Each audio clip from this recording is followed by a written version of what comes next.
नमस्कार दोस्तों, मैं हूं C A Harish and welcome back to my channel. आज मैं आपके साथ शेयर करने जा रहा हूं about alpha and beta factors. उसका शेयर प्राइस एनालिसिस में यहां पे क्या इंपॉर्टेंस है, मैं डिटेल में आपके साथ शेयर करूंगा। तो ये वीडियो आपके लिए काफ़ी अच्छा इम्पोर्टेंट हो सकता है।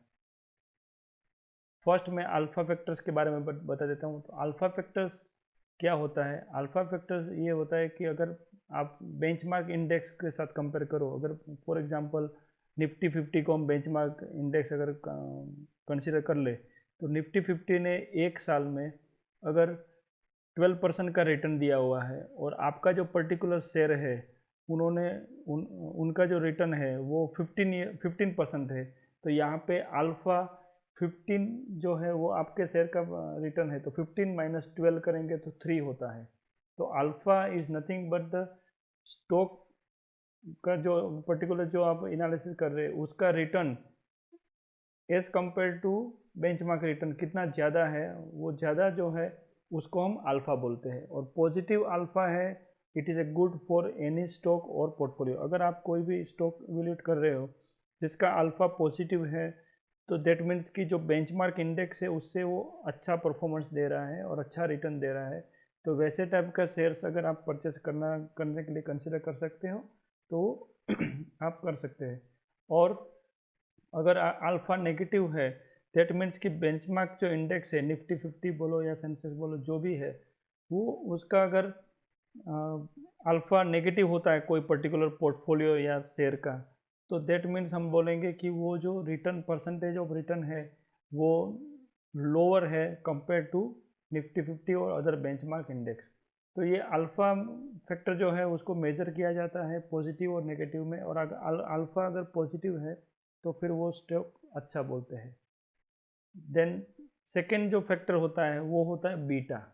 बीटा मतलब कि वोलेटिलिटी, बीटा मेजर करता है वोलेटिलिटी। अल्फा है नॉर्मल रिटर्न को ही कंपेयर करता है, दोनों रिटर्न को, एक निफ्टी 50 के जो रिटर्न है उसको कंपेयर करता है आपके स्टॉक के साथ। नॉर्मल एकदम कंपेरिजन ही, वन टू वन कंपेरिजन है तो होता है। मगर बीटा जो है वो बीटा है वो वोलेटिलिटी मेजर करता है, मतलब कितना फ्लक्चुएट हो रहा है आपका शेयर, वो यहाँ पे दिखाता है।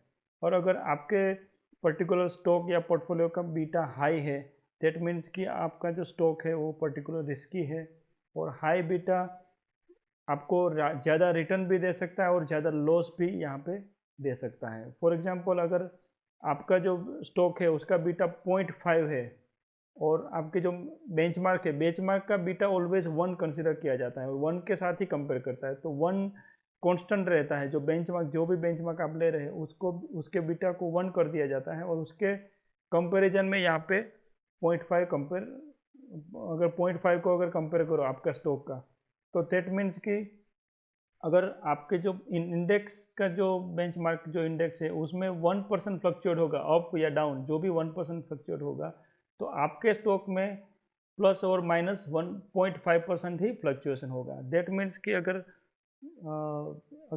आप अगर बीटा कम होता है, लेस देन 1 होता है, दैट मीन्स कि वोलेटिलिटी कम है और स्टेडी स्टॉक है आपका, ज़्यादा वोलेटिल नहीं कर रहा है। क्योंकि मार्केट में आज ने आपने देखा होगा तो आजकल काफ़ी वोलेटिलिटी चल रही है, तो वोलेटिलिटी में बीटा मेजरमेंट है वो आपके पर्टिकुलर शेयर में कितना वोलेटाइल है और क्या अफेक्टेड हो रहा है मार्केट में फ्लक्चुएशन का, वो मेजर करने के लिए यहाँ पे बीटा फैक्टर को देखा जाता है। और बुल रन में अगर गुड बीटा होता है, हाई बीटा होता है, जैसे गुड, क्योंकि हाई बीटा होने से फॉर एग्जांपल बुल रन में क्या होता है, मार्केट ऑलवेज अप जाता है, तो मार्केट अप होने से क्या बीटा जो है, मार्केट का बीटा है वो 1, उससे भी अगर आपका पर्टिकुलर शेयर का जो बीटा है वो 1 है या 1.5 है या 2 है, तो फिर दैट मीन्स कि वो ज़्यादा रिटर्न अर्न करके आपको दे रहा है। और सिमिलरली बियर मार्केट अगर है तो उसमें लो बीटा है वो अच्छा है, क्योंकि बियर मार्केट में क्या होता है, इंडेक्स जो है वो लॉस करता रहता है, जैसे इंडेक्स डाउन जाता है तो लॉस होता है। तो लॉस के कंपैरिजन में आपका जो पर्टिकुलर शेयर है या पोर्टफोलियो है उसका बीटा लोअर फ्लक्चुएट हो रहा है, तो दैट मीन्स कि वो लॉस कम हो यहाँ पे कंपेयर टू मार्केट के जो बीटा है या इंडेक्स का जो बीटा है उससे कम लॉस यहाँ पे करके दे रहा है। तो ये बीटा फैक्टर्स और अल्फा फैक्टर जो है उसका काफ़ी अच्छा इंपॉर्टेंस है, और वो हिसाब से आप अपने शेयर मार्केट और पोर्टफोलियो में एनालिसिस करने के लिए कंसिडर कर सकते हैं।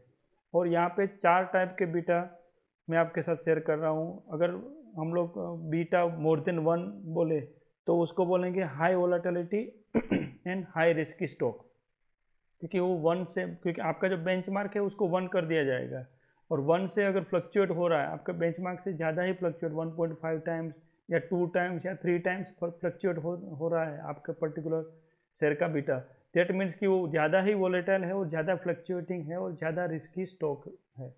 अगर बीटा लेस देन 1 है तो उसको बोलेंगे लेस वोलेटाइल और लेस रिस्की स्टॉक और स्टेडी स्टॉक उसको बोल सकते हैं। और बीटा 0 किस में होता है, एफडीज है या गवर्नमेंट सिक्योरिटी या जो सिक्योर्ड जो भी सिक्योरिटीज़ होते हैं उसमें उसका जो बीटा होता है वो 0 होता है, क्योंकि वो फ्लक्चुएट नहीं होता है, जो रिटर्न है वो फिक्स ही रहता है, उसकी कोई वोलेटिलिटी यहाँ पे इम्पेक्ट नहीं करती। और बीटा अगर लेस देन 0 है तो उसको बोलेंगे कि मार्केट में जो बीटा है मार्केट उससे वो एडवर्स रिलेशन रख रहा है। क्यों एडवर्स रिलेशन रख रहा है, क्योंकि वो पर्टिकुलर, अगर हम लोग एग्जांपल की बात करें तो गोल्ड, क्योंकि गोल्ड की अगर प्राइस अगर आप देखें तो मार्केट जब अप जाता है तो गोल्ड डाउन होता है, गोल्ड जब अप होता है तो मार्केट डाउन होता है। तो रिवर्स में जब आपकी पर्टिकुलर सिक्योरिटी या आपके जो कमोडिटी है उसमें रिवर्स ट्रेंड है, एडवर्स इम्पैक्ट है, उसको हम लोग बीटा लेस देन 0 बोलते हैं। तो वो पर्टिकुलर जो सिक्योरिटी या वो पर्टिकुलर कमोडिटी है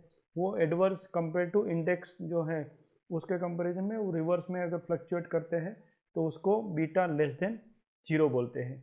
और अल्फ़ा और बीटा दोनों फैक्टर से उसके कुछ लिमिटेशंस भी है, क्योंकि दोनों फैक्टर ऐसा नहीं है कि आपने अल्फ़ा और बीटा देख के आप परचेस कर लोगे तो काफ़ी टाइम पे आपको सही डिसीजन नहीं भी ले पाओ, वैसा भी हो सकता है। हालांकि ऐसा नहीं है कि अल्फ़ा और बीटा गलत है, वो कंपेयर कर सकते हो क्योंकि वो टेक्निकल इंडिकेटर्स है, तो उसमें क्या क्या लिमिटेशन है हम देख लेते हैं। These factors are focusing only on price fluctuation, क्योंकि यहाँ पे अल्फ़ा और बीटा जो है उसमें मेन जो फैक्टर होता है वो प्राइस होता है। प्राइस कितना फ्लक्चुएट करता है वो आप देख रहे हो। तो प्राइस का सिर्फ फ्लक्चुएशन वही मेजर करता है, उसमें कुछ फंडामेंटल्स कुछ कंपनी के अच्छे हैं जो जो वो चीज़ है वो उसको इग्नोर किया जाता है। तो सिर्फ अल्फ़ा और बीटा को कंपेयर करके आप अपना डिसीजन नहीं ले सकते हैं। और लॉन्ग टर्म इन्वेस्टर्स है उसको अल्फ़ा बीटा में ज़्यादा फोकस नहीं करना चाहिए, क्योंकि लॉन्ग टर्म में आपका ऑब्जेक्टिव है ग्रोथ। अगर ग्रोथ और इन्वेस्टिंग करना है तो वैल्यू इन्वेस्टिंग जो मैंने प्रीवियस वीडियो में मैंने आपके साथ शेयर किया हूँ, जिसकी अगर चाहिए तो मैं आई बटन में लिंक भी शेयर कर दूंगा, तो वहाँ जाके आप वैल्यू इन्वेस्टिंग भी समझ सकते हैं। तो वैल्यू इन्वेस्टिंग करके आप अगर अपना इन्वेस्टमेंट डिसीजन लोगे तो वो काफ़ी लॉन्ग टर्म में आपको हेल्पफुल रह सकता है। और ये जो दोनों फैक्टर्स है वो परफॉर्मेंस मेजर करने के लिए पर्टिकुलरली जो पोर्टफोलियो होते हैं म्यूचुअल फंड का, खास करके जो म्यूचुअल फंड्स पोर्टफोलियो मैनेजर्स होते हैं उनके जो फंड होते हैं उनको काफ़ी टाइम पे वो निफ्टी 50 का जो इंडेक्स का परफॉर्मेंस है और आपका पर्टिकुलर जो पोर्टफोलियो का जो म्यूचुअल फंड का परफॉर्मेंस है वो मेजर करने के लिए ज़्यादा यहाँ पे यूज़ होता है दोनों फैक्टर का, अल्फ़ा और बीटा फैक्टर का। और अल्फ़ा और बीटा बीटा फैक्टर जो है वो काफ़ी टेक्निकल इंडिकेटर्स हो जाते हैं, तो कुछ काफ़ी टाइम पे समझना भी काफ़ी मुश्किल हो जाता है कि अल्फ़ा और बीटा का क्या इम्पेक्ट है। अगर आप एक्चुअल इम्पेक्ट या एक्चुअल मेजर जो नहीं कर पाओगे तो फिर कहीं गलत डिसीजन भी हो सकता है। तो ये था अल्फ़ा और बीटा दोनों इंडिकेटर्स के बारे में कंप्लीट डिटेल्स। मैं आशा करता हूँ कि ये वीडियो आपको काफ़ी हेल्पफुल और यूज़फुल लगा होगा, तो ये वीडियो को ज़रूर लाइक और शेयर करिएगा और मेरे चैनल को भी सब्सक्राइब कर लीजिएगा ताकि आपको रेगुलरली ऐसे फाइनेंशियल एंड अदर अपडेट्स मिलते रहेंगे। और आपकी कुछ कमेंट है या आप चाहते हो कि कुछ पर्टिकुलर टॉपिक पे मैं आपके साथ वीडियो बना के शेयर करूं तो वो भी आप कमेंट के ज़रिए बता सकते हैं, तो मैं ज़रूर आपको आपके रिक्वायरमेंट के हिसाब से वीडियो बना सकता हूं। Thank you.